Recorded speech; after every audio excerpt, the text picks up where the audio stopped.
The period of revolution of planet A around the sun is 8 times of that of B. The distance of A from the sun is how many times greater than that of B from the sun? So, period of revolution of planet. So, that is nothing but TA equal to 8 times of period of revolution of planet B.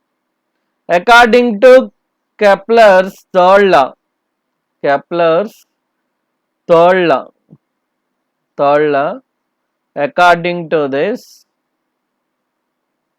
according to Kepler's third law, that is nothing but planetary motion, T square is directly proportional to R cube. T square is directly proportional to R cube. Then, so R A by R B whole cube equal to TA by TB whole square. That is nothing but 8TB by TB whole square.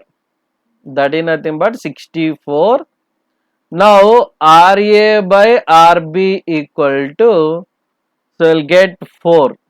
Now RA equal to 4 into RB. That means 4 times. Answer is 4 times. This is the answer. If you like this content, do like, share and subscribe to Student the Brand. Thank you.